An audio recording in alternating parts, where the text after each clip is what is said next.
Good afternoon, everybody. Your favorite governor here again, having a little bit of a time for you guys today. Today, I wanna share this reflection that I was having a little while ago regarding how interesting I find sometimes situations that I found in the Bible related to the current problems that we're facing in this day and age. Before I go over any of that, the reason I'm sharing this with you is because I see so many religious people that are always saying that every problem that you have, there is an answer for it in the Bible. And sometimes most people don't most people we are living in a day and age in which Bible, religion, friends, family, values, all those things are very undervalued or not valued at all. And most people don't understand. Most people grew up under this public school system, which is openly against anything that is not the state. So I want to have this little conversation before I go over any of this. I want to make sure you guys know that I'm not a religious person. I grew up, my mother and my father raised me as a Christian. They took me to church and the whole thing, and unfortunately we had to move a lot, and in every place that we didn't have access to the same kind of church. And what that means is that I have to go to a very wide range of churches and doctrines. And in a way that helped me a lot, because I could experiment in my own flesh what was each of those doctrines about, and what did they preach, and the difference between them, and the whole thing. And that gave me a very wide perspective of all this religion phenomenon. I personally consider the religion thing very interesting phenomenon in Western society. I happen to know that Western societies have been built in Judeo-Christian values, and thanks to those Judeo-Christian values, we have attained all these levels of order and law and success and wealth. Yeah, at the very basis of all that there is the Judeo-Christian values. So that is very important. We can discuss that in some other video. I'm not gonna go very deep into that right now. So after several years seeing different situations, positive situations and negative situations in the church, in several churches around several places, I decided to, even though I don't have an affiliation with any church at this point, I decided to live my life by those Judeo-Christian values that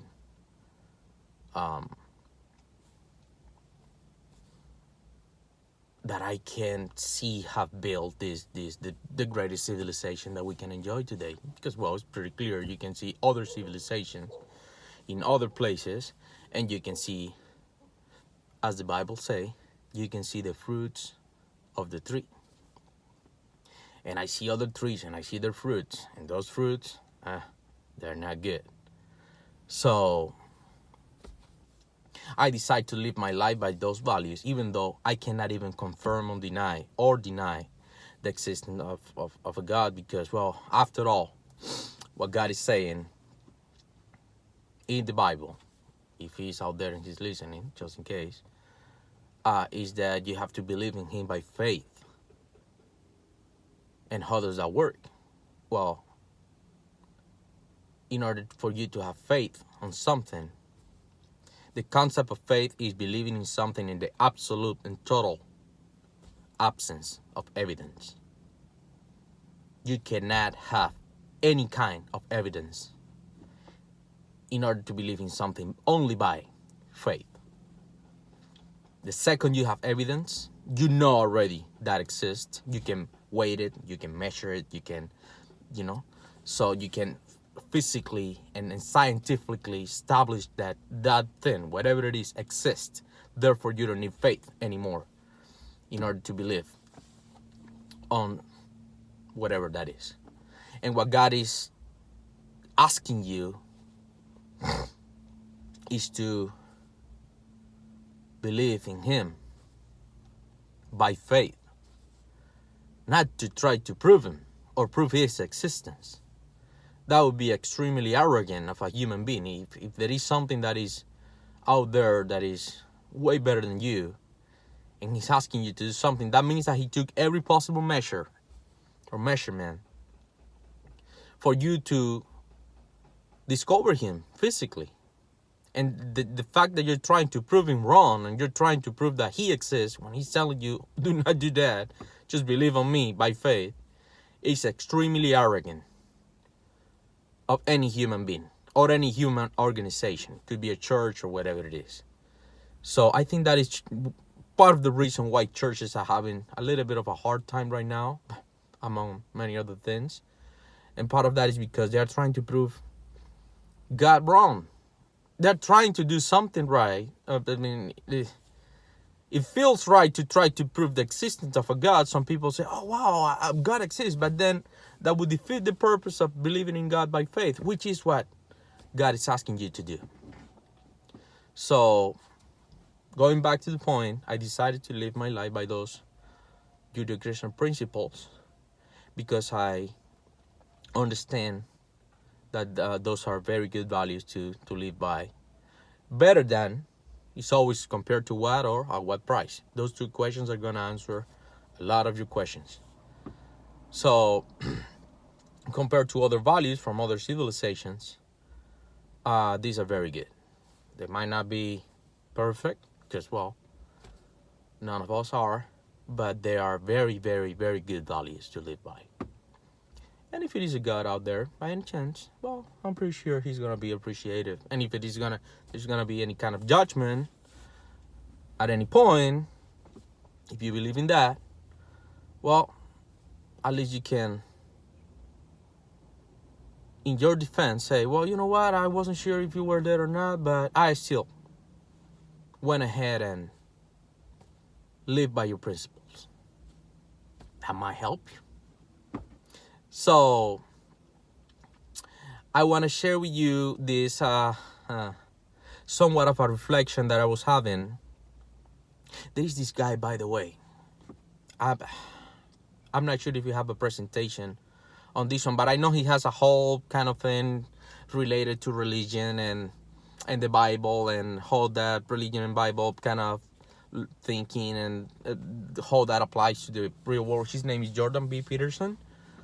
I occasionally listen to him. Extremely intelligent guy, very illuminating, very refreshing to have the opportunity to listen to him as much as you can, because, well, you're gonna get a very clear picture of life, and the meanings of life and stuff like that. He has a book out, or a couple of books, I don't know, which are, it seems that they're very good. I'm gonna have one of them. I'm gonna put some time into that. But please follow the guy and listen to what he have to say. I was thinking the other day about this story. When I was a kid, um, there is this religion is the Jehovah's Witnesses, and they have these little booklets um, with pictures. And at the time, I think that was the only religion that we had around. And my mother decided that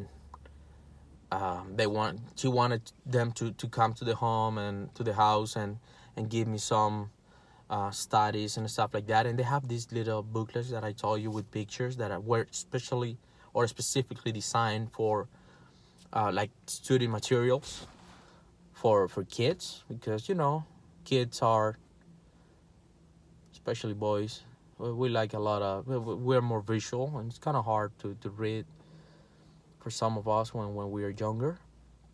Wasn't my case, but and images, they just doesn't transmit the message like very quick. And they have this booklet, and it had this image of the Tower of Babel, or Babel's Tower. I'm not sure how the writing happens in English, but in Spanish is uh, somewhat of a translation, the Tower of Babel.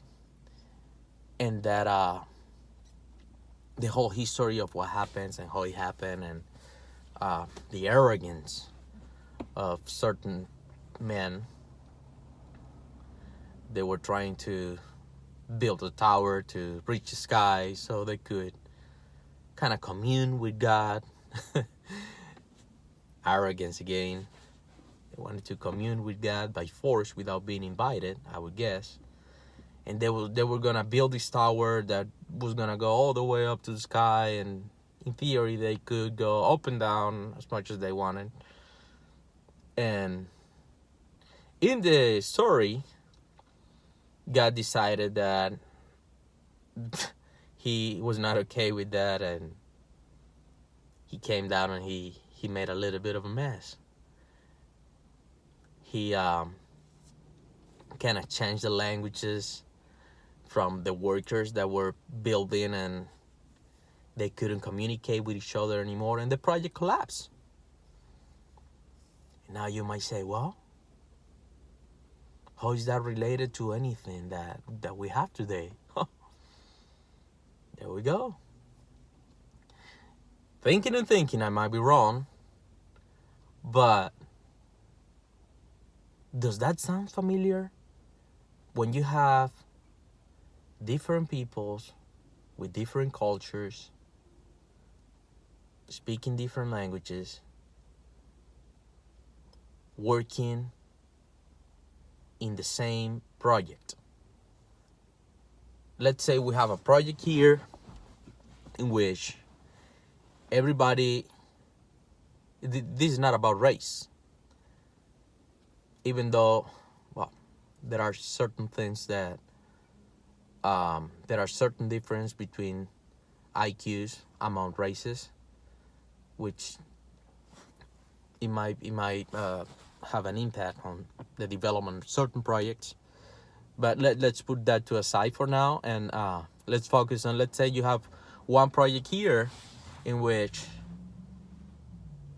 all the people, let's say, speak the same language and they have the same cultural background, and they're gonna work together and they're gonna build X project. It's gonna be complex, a complex project. You have a timeline. And then in the other hand, you have the same project with the same complexity, but you put a bunch of people from different cultural backgrounds and from different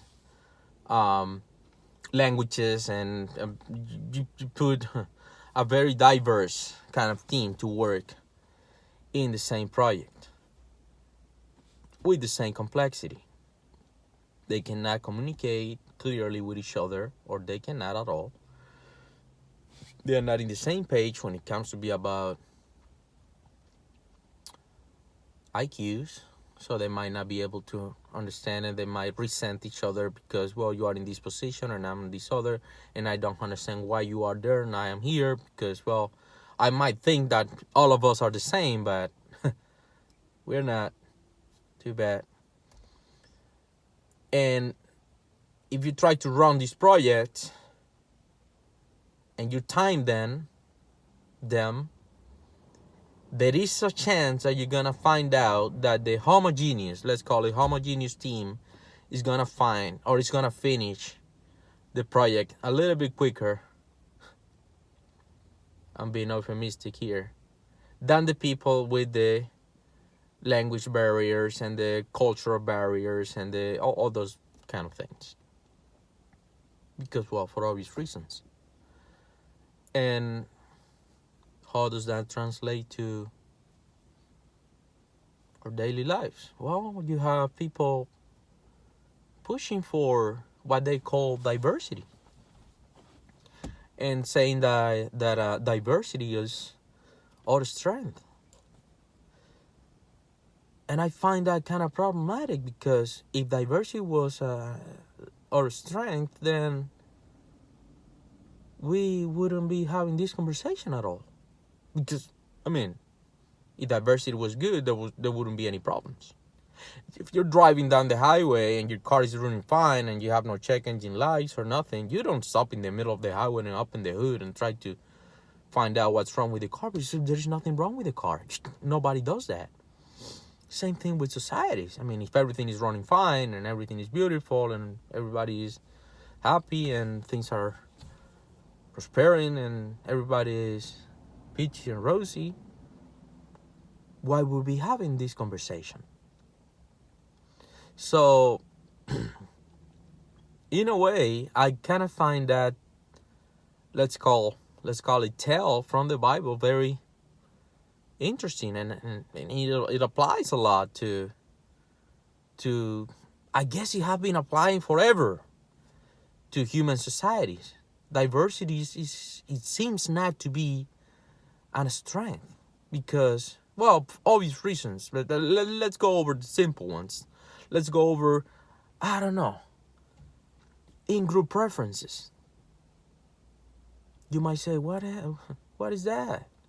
And I'm going to give you a little example. Let's say I am me, and whoever is watching, you're my brother or my sister. And you call me today in the morning and you say, you know what?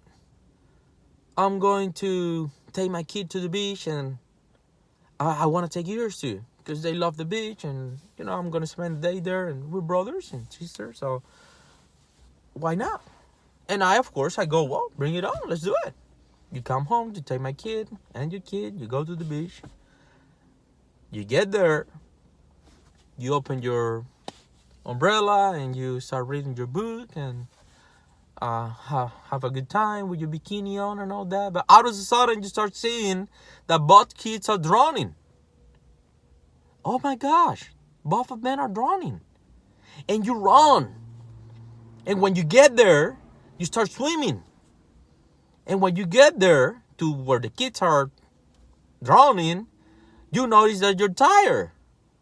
It's going to be extremely hard for you to save them. And you just make the conscious decision that, you know what? I'm not going to be able to save these two kids. I can only take one.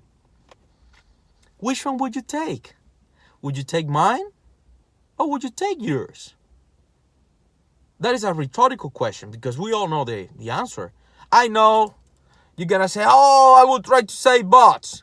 But when you grab both of them and you cannot swim and they are dragging you down and everybody's gone, or you notice that everybody's going to be gone, you have to let one go.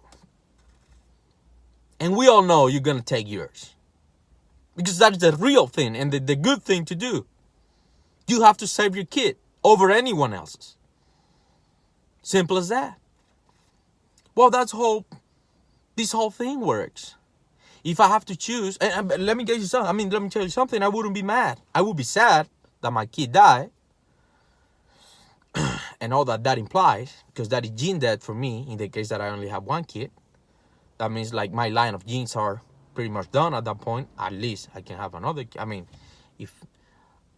If I can have another kid, well, somewhat that will cancel that effect, that gene, that effect. It wouldn't kill the sadness, but at least my gene pool would keep going forward.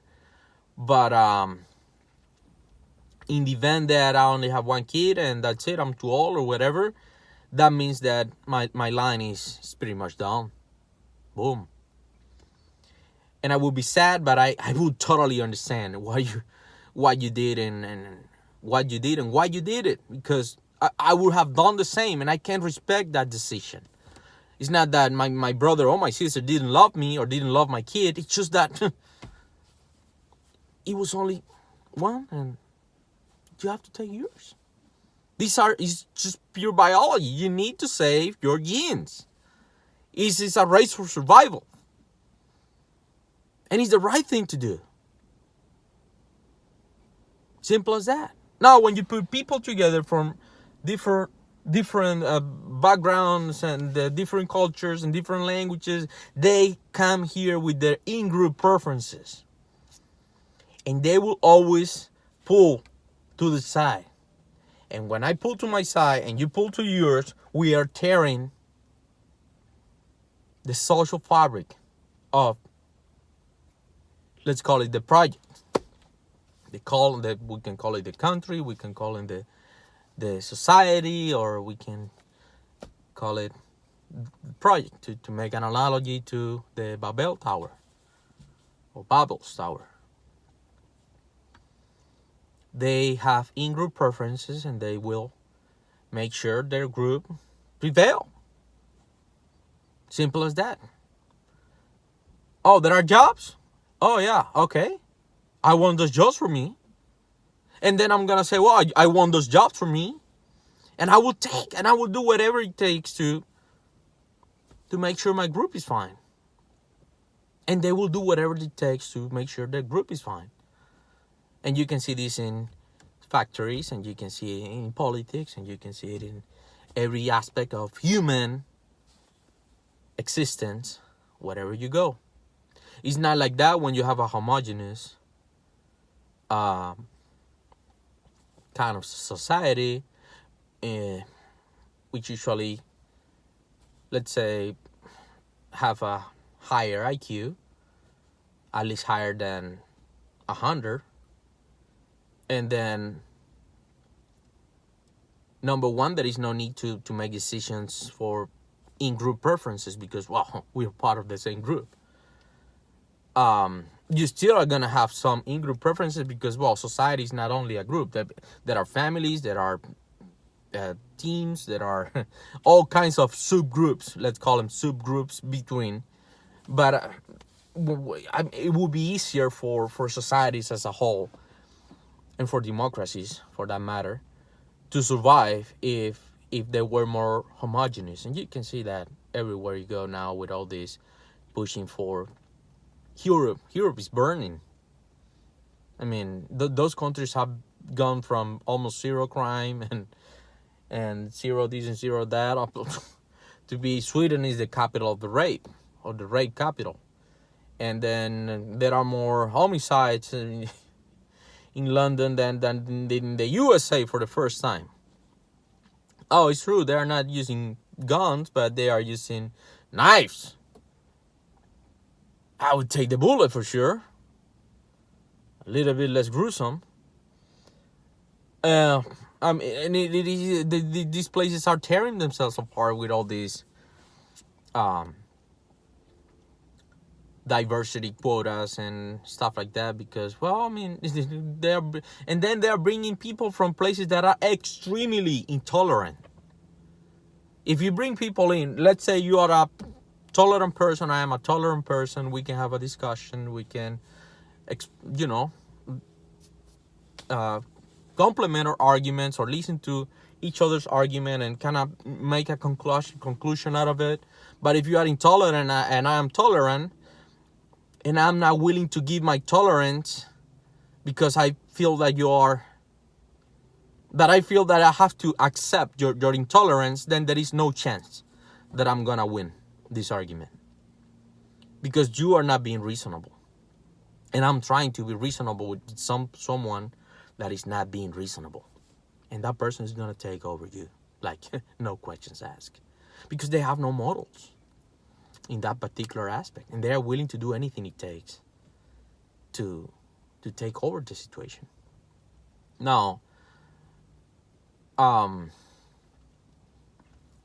once again, I mean, you see all these people coming from these places that are, especially Middle Eastern places. They tend to, of course, it's not every single person, right? I mean, some of them come and they get jobs and they go to college and they they kind of integrate and learn the language, and they are productive members of society. But some of them, it doesn't turn out very well for the host country. We don't have that problem a lot here in the U.S. because, well, obviously we are at war with these countries, and it makes very little to no sense to take military age males, especially males, while you are at war with that country from which you are taking them in. I mean, nobody got military age German in the country while you were at war with Germany. That would make no sense. I mean, it didn't make sense back then, and it certainly makes no sense now, even though, and sometimes people, I mean, there are a number of immigrants coming from some of those countries, and yeah, the United States is taking them, but in very, very smaller numbers than Europe. And you can thank Donald Trump for that, in part, because, well, I'm pretty sure if someone else would be there, things will be slightly different and more complicated for sure. This together with the fact that there is this current anti-natalist, anti-family, anti-marriage, anti-anything that is positive for civilization is very disturbing because, well, this is the deal.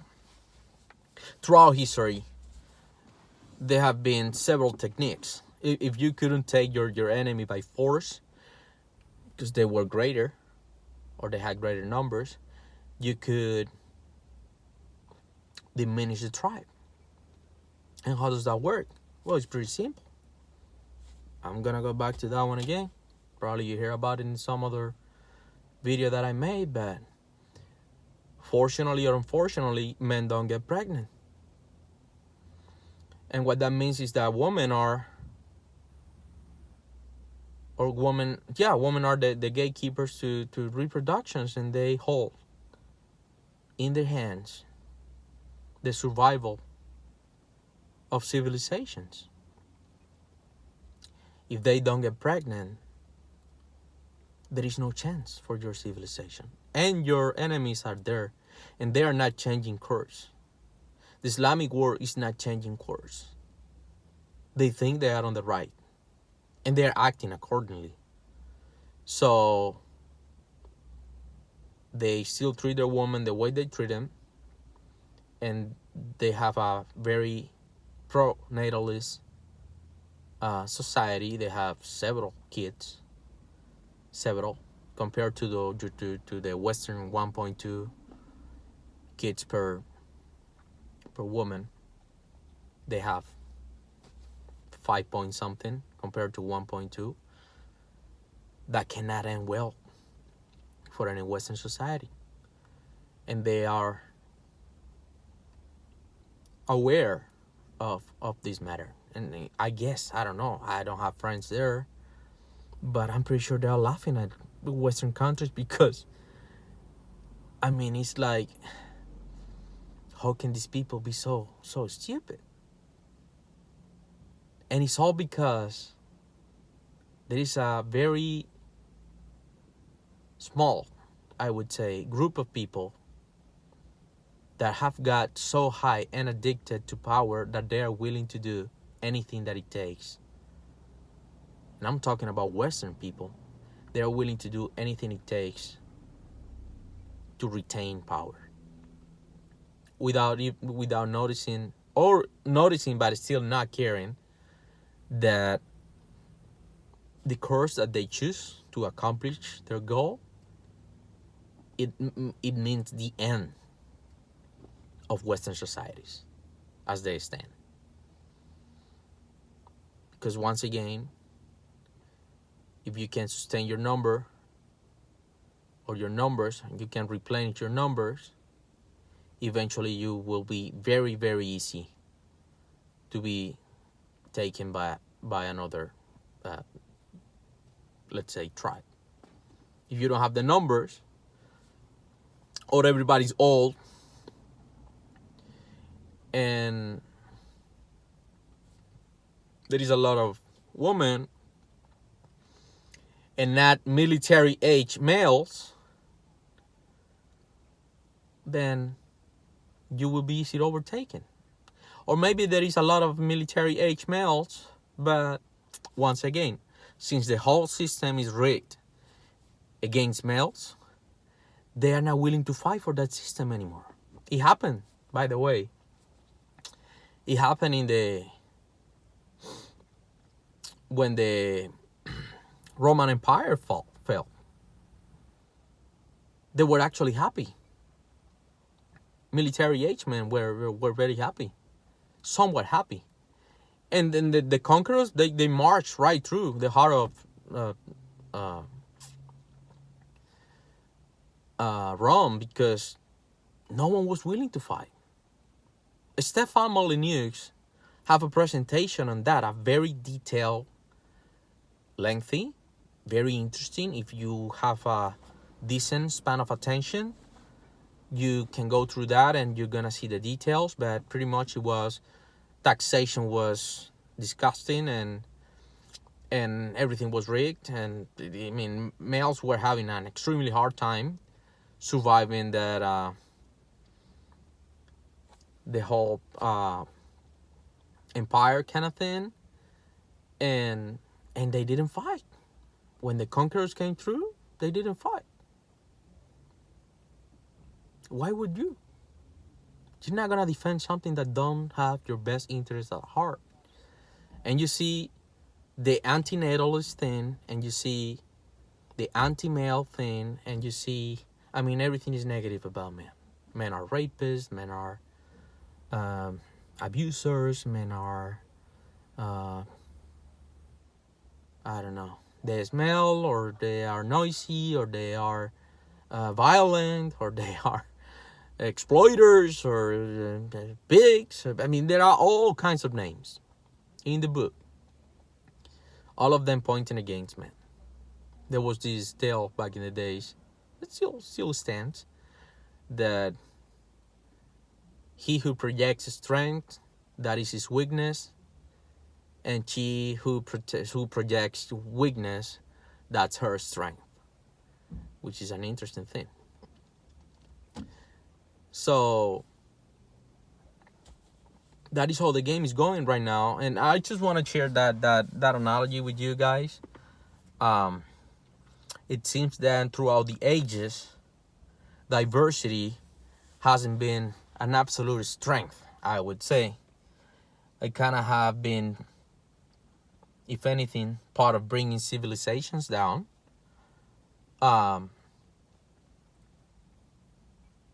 Some of you might say, Ruben, but you're not from here. How are you helping? And you're right. Now, fortunately enough, I understand that in some way I am a little bit of a exception to the rule, because I care about this country. I didn't came here to take and take and take and take and bring it down. There are people out there that are like that. They don't identify with this country as their country. Well, I do. I was born in a communist dictatorship. That is the least I can say about that place. And I couldn't live there. I couldn't live there. And it was extremely hard for me. And the first chance I had to escape, I did. And I came here.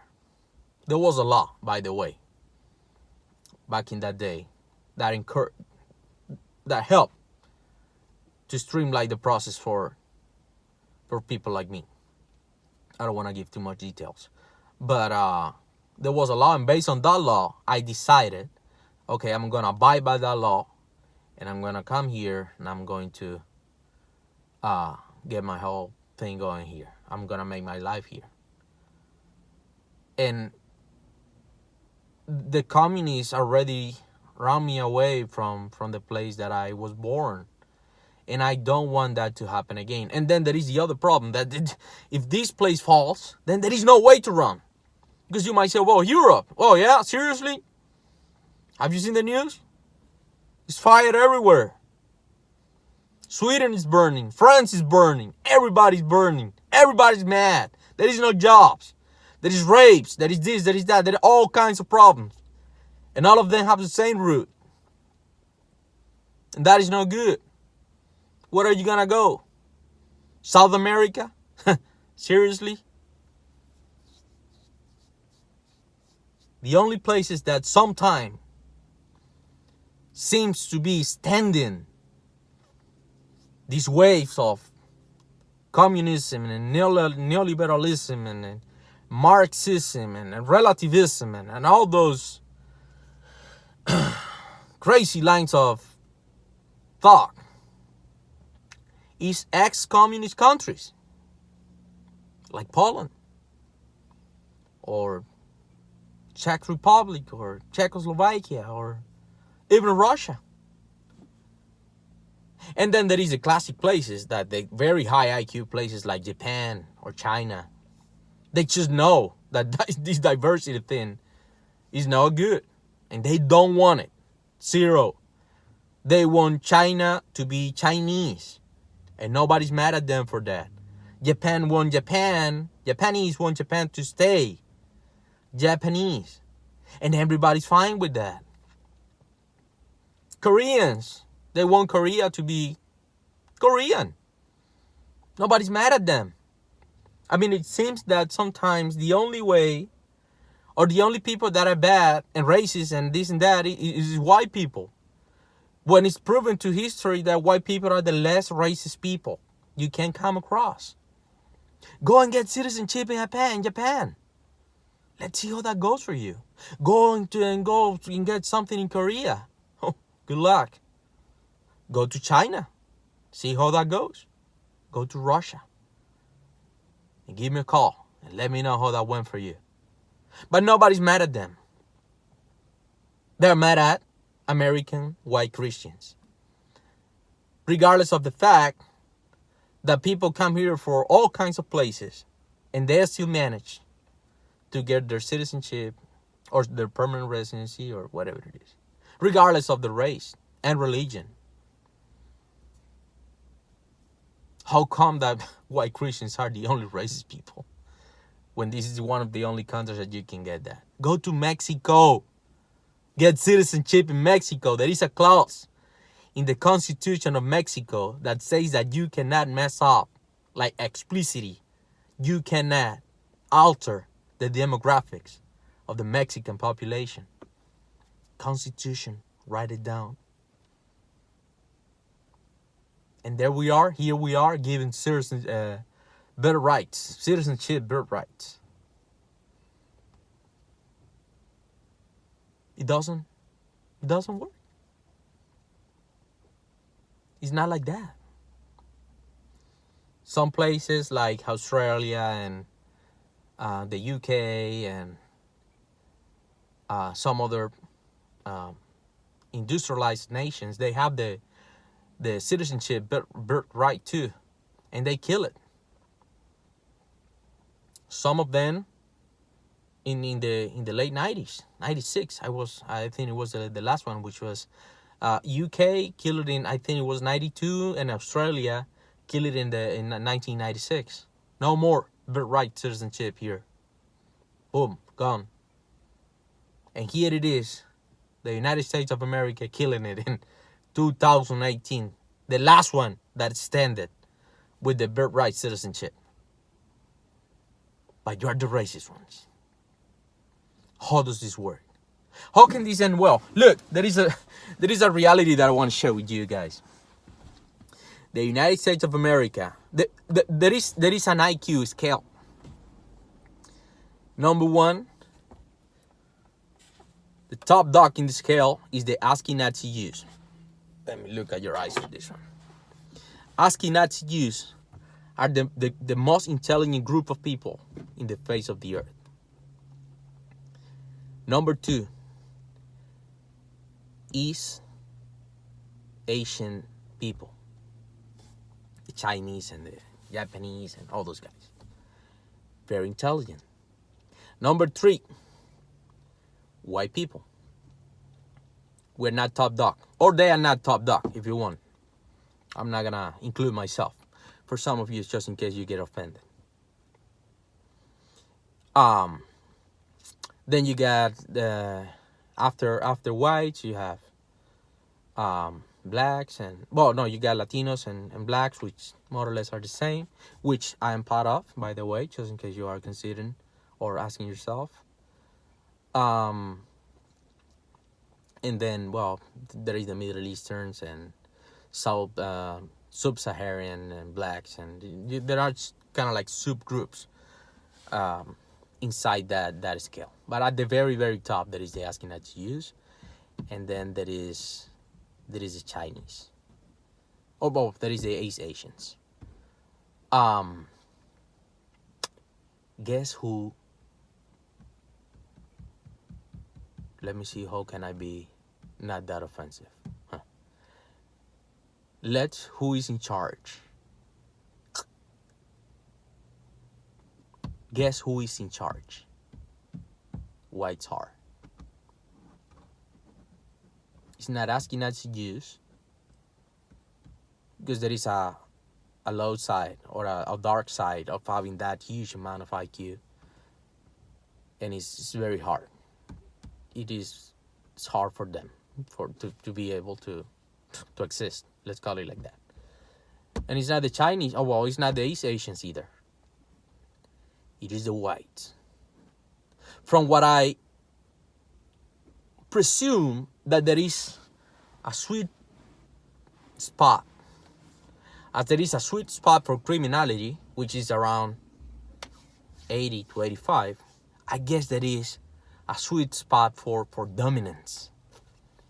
And I think for some reason whites happen to be in that sweet spot. And they dominate.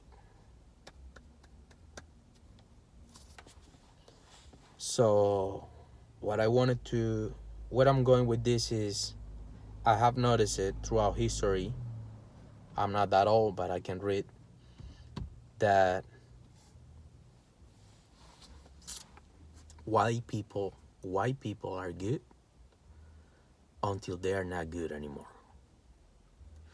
And then things get interesting. Like seriously interesting. So I part of the reason why I'm doing these videos and communicating with you guys out there and trying to bring these conversations to the regular everyday kind of life is because please, regardless of your age or of your race, let's try to not get to that point, because there is a very, very long, lengthy track record of motherfuckery that we can get there really quick if we keep pushing for this. And then it's gonna be suffering for everybody, every single body. And we don't wanna. I mean, we got this beautiful fantasy that we have been able to create here in the West.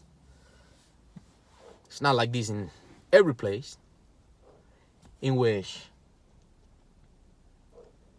you have this level of abundance and this level of wealth and this level of safety and all this beautiful things that we can enjoy every day here.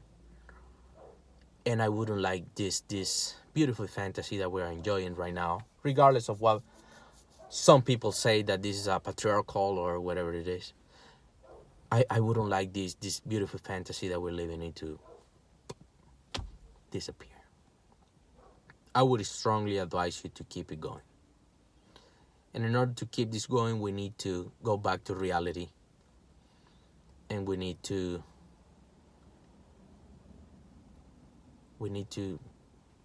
have these conversations and try to fix the problems that we're having.